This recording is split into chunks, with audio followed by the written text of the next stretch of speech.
was a night like any other night.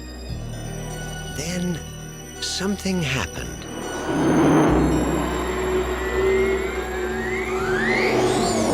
You see that?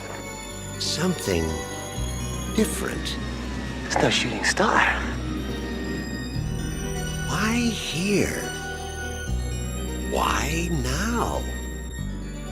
Why clowns? Soon they'll be doing it at a theater near you.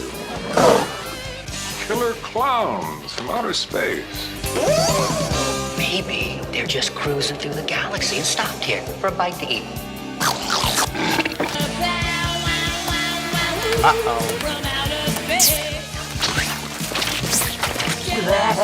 Welcome to Monster Movie Monday, guys. We got a film where we're not clowning around. Over the years, Killer Clown from Outer Space has been a cult classic. But we do have some interesting facts that you just might not know about the Killer Clowns from Outer Space. Let's go. Charles, Edward, and Stephen Chiodo were the three men who created the film, and they contributed in a different way to the movie. The film was first conceived when Stephen tried to think of the scariest thing he could. So he thought about driving at night and seeing a clown in a car passing him by. From there, they wrote the film, and obviously they directed and they were the producers, and Killer Clowns from Outer Space had begun its journey. Now, the opening was supposed to be a little bit different because they were going to have two people were going to be making out, and then the guy shoves his date out of his car and drives off. As he was driving, he would have looked next to him and seen a clown driving an invisible car next to him. Now, two of the films that actually helped inspire Killer Clowns was The Forbidden Planet, which they referenced the chamber set on the clown ship, and the cotton candy cocoons are also reminiscent of the traps from the cocoons in The Invasion of the Body Snatchers. What about the Killer Clowns' names? I mean, there was a lot of clowns throughout the movie.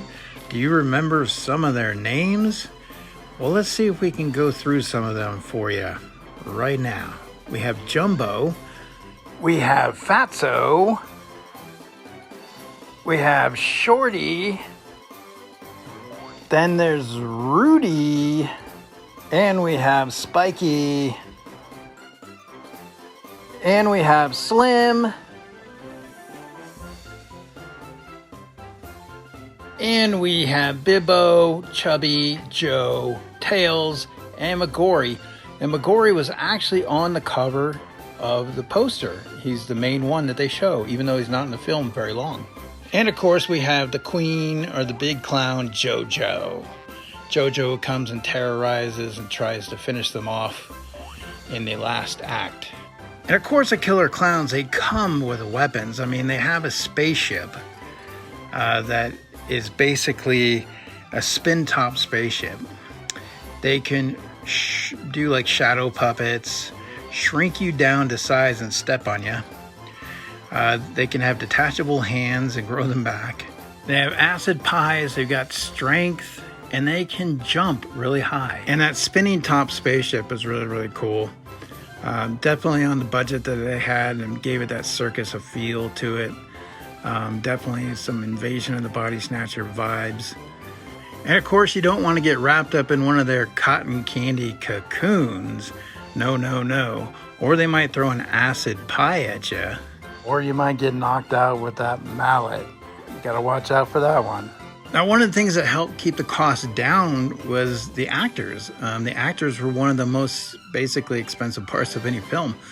But with this one, the Chiodo brothers, they used their friends and other people they knew to make the movie happen. They explained how they try to use people they knew basically just to keep the cost down. Now, another good thing about this movie was this nod to the special effects. I mean, horror films today have the luxury of using CGI to create horrifying creatures, but all of the effects, most of them in the Killer Clowns from Outer Space, were used with basic practical effects. When the clowns die by getting their nose broken, they spin around and explode in a green haze. Well, in order to get the great effect of the spinning lights, they attach glass shards onto a rotating rig that creates shadows on the walls. One of the oldest gags is when a pie is thrown in someone's face. This often happens at the circus. So of course the pies had to be used in the film, right? However, the crew decided that getting hit with real pies actually hurts at close range, and that the effect didn't look as good just throwing pie tins. So they created a wristband to attach to the back of the pie tin so that the pies would fly at the actor, but the tins would stay attached to their hands. In the movie Ernest Scared Stupid, it's one of many Ernest movies starring Jim Varney. Well, his film, they actually unleash a killer troll that goes after children in his town.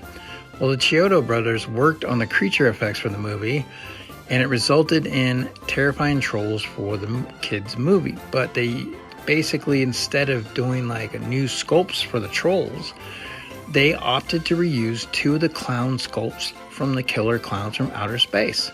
So the trolls are obviously painted differently and have different prosthetics, but the sculpt is clearly from the famous cult classic. Well, the killer clowns did not do very well in the box office, and they pretty much sat on the shelves for VHS in the Blockbuster stores. But over the years, they did develop a cult following, and they have been more popular than ever. I mean, you can see them in Funko Pop forms. They're in the Spirit stores. They are in Spencer's. But they have video games, right? They have a video game of the Killer Clowns, which you have some of the characters. They're in different form names, but they're the characters that you know. And so definitely, like, for example, Shorty would actually be called the Fighter. That's right, Shorty would be the Fighter. But they have a game for the Killer Clowns. Universal Studios even brought the Killer Clowns to horror nights.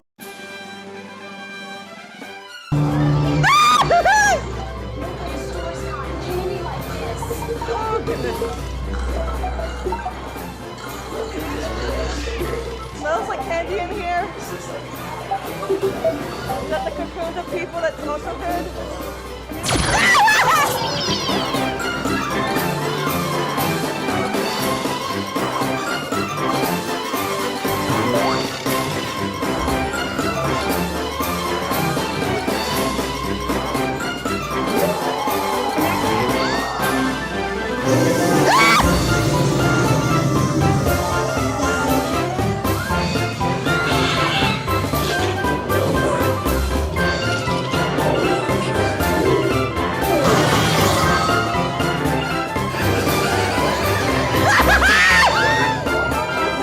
So with the popularity of the Killer Clowns, when are we going to get a sequel? I mean, we got Bill and Ted got a sequel. Top Gun got a sequel. What's the deal? Well, the Return of the Killer Clowns was going to be basically the Return of the Killer Clowns from outer space in 3D. And it was a film that Fox was planning on making until Disney acquired the 20th Century Fox, and Disney had canceled that.